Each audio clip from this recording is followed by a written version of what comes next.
Well, once again, we are on book chart. And this time around, we're with Professor Tiko Iyamu. And I must tell you a little bit about the prof. He holds a PhD in Information Systems from the University of Cape Town in South Africa. He is a professor at the Faculty of Informatics and Design at Cape Peninsula University of Technology, South Africa. Previously, he has served as a professor at Tswane University of Technology, South Africa, and the Namibia University of Science and Technology, also in Namibia. He has also spent time as a visiting professor in several institutions in Europe, North America, and other parts of Africa. His areas of focus are enterprise architecture, health informatics, big data analytics, and mobile computing. He has authored 9 books and edited 5 books. Additionally, he has authored more than 190 peer-reviewed research articles in a wide range of journals, conference proceedings, and book chapters. He has received several awards in research and excellence in the supervision of postgraduate students. Ladies and gentlemen, please join me in welcoming Professor Tiko Iyamu. Prof, you're welcome to the program. Thank you very much, sir. What yes. introduction. Yes. Well, so that the listeners and the viewers will have a robust perspective of who we're talking to. And because the book itself is it's I would say for a mind like me highly technical. The book on view today is the application of social technical theories in information systems research. Prof, everybody wants to know, what moved you to write this book? Why did you choose this? Or why did this book choose you to be the writer? The book chose me because there had been hunger in both academics and the business domain. In the sense that our software, our technology development encompasses technology, humans, and structure. However, we seem to continue to focus on the technology aspect and neglect the human and the structural aspect. And that is why in many occasions we have white elephants when it comes to technology space, where we develop some sophisticated application. It is not used to its full potentials. There's very little of the applications used, and we continue to replicate applications development all the time because we have not been able to focus to the social aspect to understand why things happen the way they do. So there have always been that hunger to say, how do you bring the two together at a point of equilibrium where human actually understand and appreciate technology and vice versa? That have never been there. With technology, people continue to focus on technology. So this book kind of exploit that gap and bring in social technical theory. And when you look at these theories, they are not IT theories.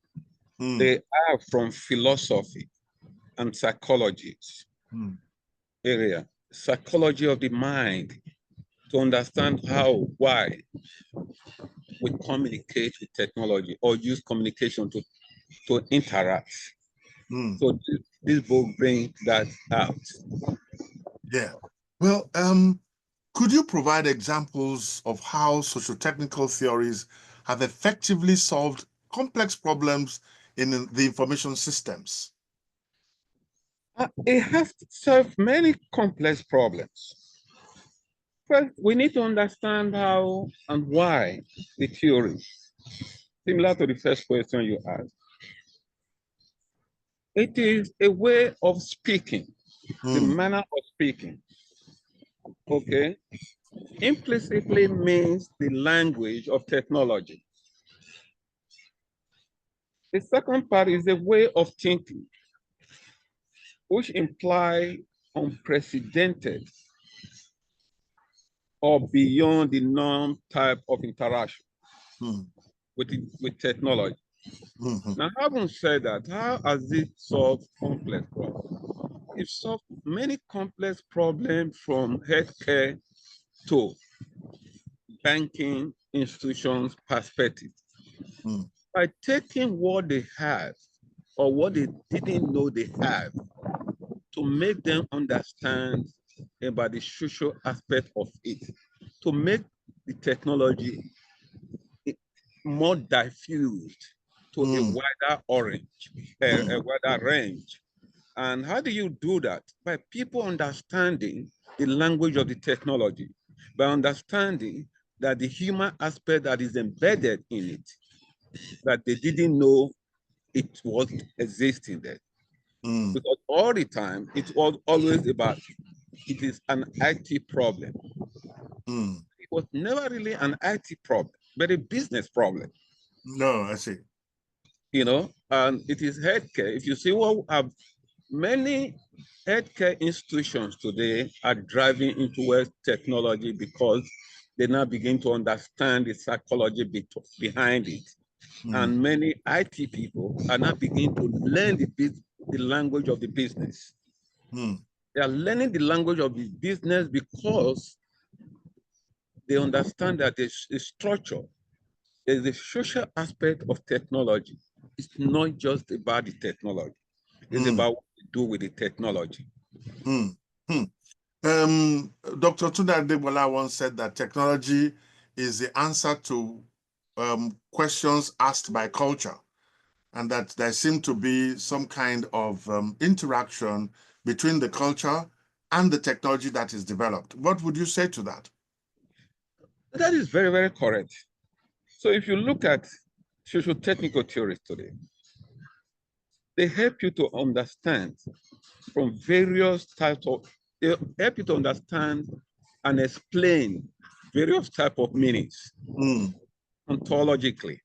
That there are mm, many realities that can be associated with technology from indigenous perspective, cultural perspective, mm, that we would not have known if we did not start exploring that aspect of the language, of the mm, culture, of the mm, tradition. We've always seen it one way, especially from the Western world. mhm. So therefore, that is why I will agree with such statement. Mm. Well, Because technology, when you look at this theory, they are applied to examine the mhm, different situations, the different environments, the mm, different languages that are spoken, mhm, the indigeneity that you apply, for example, in healthcare, mhm, right? That we speak different languages, but want to get the same solution, treatment, right? yes. A situation where um, a culture determines that a female patient cannot be attended to by a male professional Mhm, because she didn't know what she didn't know. mhm. Because the male or the facility, health facility, did not know what they didn't know about that culture. Okay.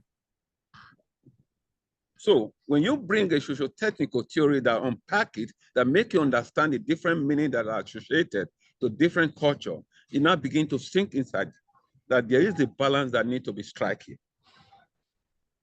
I see.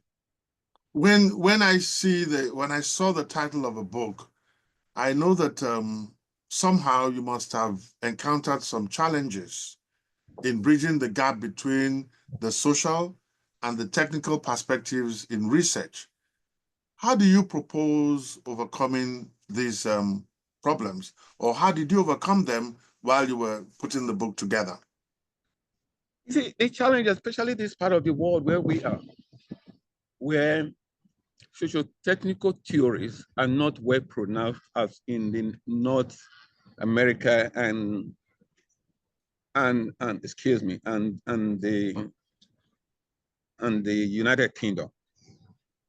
So when one of the challenges I encountered was trying to make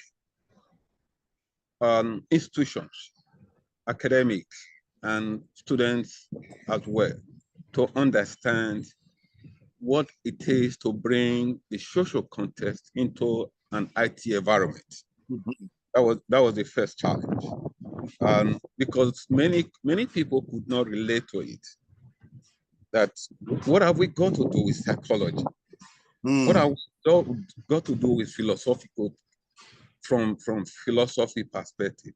They didn't understand. That was one of the main challenges. How did we overcome that? We have not completely overcome it.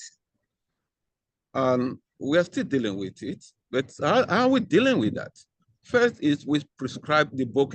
The book is prescribed in some universities in South Africa now, and the book is in about 155 universities across the world. The last time I checked. So that challenge of awareness, education, and the practicality of it is the challenge. But with the growing interest, there's a rapid growing interest in it across the different theories. So it means that we are overcoming the challenges we encounter in the beginning. Like my brothers will say in Warri, na small baby, they take group. Yeah, it's going to take time, but eventually, the bed will be full. But jokes aside, how do you see socio-technical theories evolving to address new challenges posed by advancements like artificial intelligence, Internet of Things, or blockchain technology? How do you marry all of these? I think that's a very important question. Why? Because if you look at Egypt, artificial intelligence, artificial intelligence is the translation of the mind. Right. And if you want to talk about the mind, the traces of the mind, you're going to have to look at the psychology behind it. And this is where the theory comes, one. Secondly, if you're talking about Internet of Things and again, artificial intelligence, these are focal actors. And if you want to understand how artificial intelligence works, you're going to have to follow it. And one of the theories, such as atom network theory, the main mantra of atom network theory says, follow the actors. You have to follow the actor because it is a network builder. And that is what Internet of Things is about. There are many actors involved in it. The technology, the process, the people involved in it. You have to follow them to understand the roles and the responsibility, the task you want to use them to perform. So you have to know, if you say, I don't know what I don't know, it means that you know to some degree, something about it. I don't know what I don't know. It means that you know something about it. For you to have identified that you don't know anything about it. Okay, therefore, by doing that, you have to follow the actors. And the other one talks about structure. Structure being rules and resource. Artificial intelligence are used to build rules. And you build artificial intelligence based on rules. And it becomes a resource that will enable you or constrain you. The same thing you have just built. Yes. Well, I know that no matter what it is, artificial intelligence has come to stay, and I don't know how much of artificial intelligence the Africans are already taking advantage of. Or are we just waiting for the Western world to develop it, to research it, and then we will follow? Well, what do you think is the state of artificial intelligence on the African continent? The state is we're not sitting back and waiting for end product. Mm. There's a huge interest in it. Let me take South Africa, where I reside, as an example. The government is so keen about it, and they're investing so much in it in terms of research. And there have been a whole lot of development from applied research perspective. So there have been that for the last few years. When I mean few years, 3 to 5 years ago. Yeah. So we're not waiting for the Western world in South Africa. That's good to know. Let's delve in a little bit in the book itself, because I'm sure after this program, more and more people would like to go and read and consume the book. But are there particular case studies or research projects in the book that you think best illustrate the power of socio-technical theories? Yes, there are. There are in some of the chapters how the theory first. One of the issues with the theories is a whole lot of people knows about the theories, but not a whole lot of people know how to apply them. Mm-hmm. Okay, so that is one of the areas the book exploits and bridge the gap, how to apply the theories. Mm. So it provides for, I think there are about 14 chapters in the book, and of about 10 chapters of the book. Each chapter provides a guide on how to apply the theories, because each chapter is a theory. And there's another aspect to it. The theories can be combined. So the theory also provide how two theories can be combined. And he gave an example, and in practice, how theories can be combined and used. One of the reasons why you have to combine theories is because each of the theory have its own focuses on different areas. Right, like the one I mentioned earlier, auto network theory, which focuses on building a network of people, of atoms. And in that theory, he says both human and not human are atoms.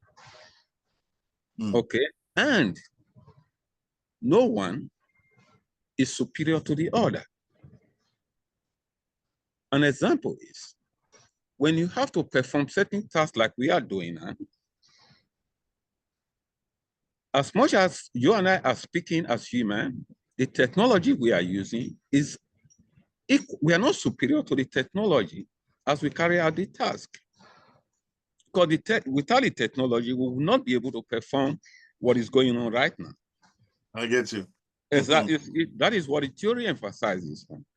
Now, another theory talks about how do you diffuse technology, diffusion of innovation.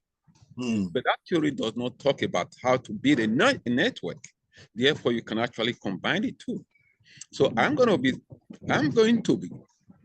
diffusing a technology, but how? It doesn't say. Network theory says, I can help you do that. In terms of, I will understand the different networks, which are formed by people consciously or unconsciously. Some people belong to a network without them knowing that this is already a network. So that is one main area that the theory bridges. The book bridges. Okay. The application of theory, the combination of theory. Yeah. Well, you stand at a very vantage position to be able to give advice to practitioners who want to apply the social technical theories in their organizations, but are not well versed in academic research. how would you help such people? And you see, one of the things with such people, I'll quickly give an example with my cousin who lives in California and who is a medical person.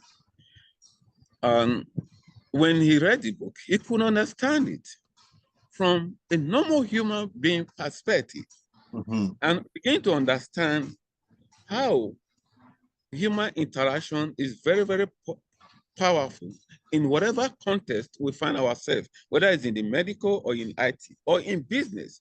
So the theory kind of cover all that. You understanding, without going into technical, understanding the implication of communication, the implication of interaction, what drive interaction. Example, what I just gave now is, in every business, or almost in every business, we can have that argument that every business makes use of technology, one way or the other. Yes. But how that technology enable them or constrain them, some of them have never really thought about it. They've always taken it for granted that technology will help us do A, B, C, D. But how does it come, the same technology, come to constrain you from doing certain things? It has to do with the interaction you have with the technology and how you have that technology. So from a business perspective or a normal person perspective, I think that is easy to understand. It's not technical. No, it's not. No. Somebody once said to me that should sociology go ahead of technology, or is it technology that pulls sociology along? In terms of, there are some technology, especially the social media and the technologies uses, that if you don't understand it, if you lie, there are ways in which that technology can catch you out. Because there are certain features in it, like WhatsApp would tell you when you were last seen. If you don't know how to remove that, and then you lie to somebody that, oh, I have not been. Something like that I have heard. Now, that does the sociology go ahead of technology, or does technology go ahead of sociology? Yeah. You see, again, you're giving a very good example.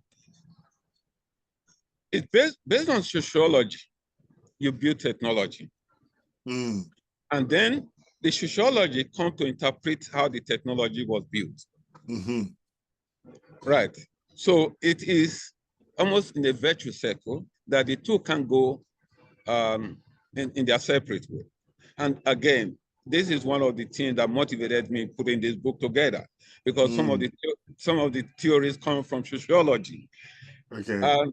And if you build technology before sociology, it means that you've opened yourself, you now begin to expose yourself to a sociological world, because they will bring a different perspective, fresh perspective into your technology.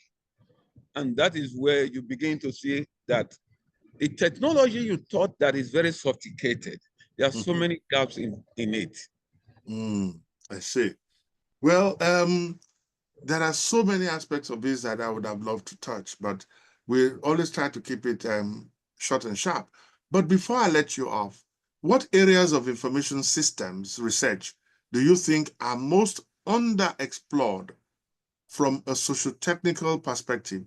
And where would you encourage researchers to focus next? It is difficult to say this is the area that is least researched. But one of the areas that you can think about is indigenous systems. Okay, because our people, the African continent, have focused more on the Western ideologies in trying to fulfill some of the challenges that we have in the West, not the challenges that we have in the South. Sorry, in Africa. And that is one aspect that I think is lacking. Using socio-technical theory to explain and give meaning to different things is a very important aspect in the healthcare environment. Mm-hmm. Okay. And to explain it is, I'll give you an example in my explanation where somebody in a language called Venda, somebody, they don't have actual English word for cancer. Okay. Okay. When they want to explain it, you say, my body is itching me. Mm. And when you say my body is itching you, if the doctor is from a different environment, the doctor gives you what? Medication for your body itching you. Mm-hmm. Because we have not been able to do a whole lot of work from socio-technical perspective that give meaning to it in terms of the interpretation and translation. Mm. So we lack in those kind of aspects. What you just said makes me remember in postgraduate school where we were being tutored in technical writing. And one of the examples they gave was that somebody wrote on a bottle, shake before using. And the gentleman got the bottle and shook his own body and then drank the medicine. Because they were trying to be concise. Instead of shake the bottle before using, they just said shake before using. And it's also a question of language. It's also a question of the culture of how you interpret it. You interpret some of these expressions that the medical field uses, and who knows the amount of problems that we have encountered because of wrong reading and interpretation. Well, to end all of this, finally, this book, you said it's in over 150 libraries across the world. If, as an academic, if you look at it, which of the departments or which of the disciplines do you think this book would be most useful? Is it in computer science? Is it in library science or information science? Which of the disciplines would you think that this book will serve a great purpose? The book will serve a great purpose in business science, Mm. in the computing environment, Mm-hmm. which includes computer science and information systems. It will be of great value to information science as well, including the education department. Mm. So how can viewers get this book? Where is it easy to get it from? You can get it from any leading bookshops. Mm-hmm. You can get it from Amazon and Mm-hmm. any leading bookshops around the world. The book was published by Cambridge Press in the UK. Okay. Well, on that note, I know we don't have to go as far as to Cambridge. We don't have to cross that bridge to the place. We can just sit on our computers, and with the power of the online purchasing and the almighty credit card, we can always get a copy of your book. And I encourage all our listeners, please go for the book, The Application of Socio-Technical Theories in Information Systems Research, written by Professor Tiko Iyamu. On that note, I would like to say a big thank you to you for taking time to talk to us on Book Chat. Another time, same place, we'll bring another book to you. Thank you very much, Professor Iyamu. Thank you very much, sir. It is a pleasure. Highly appreciated. Have a good day, sir. Yes, sir.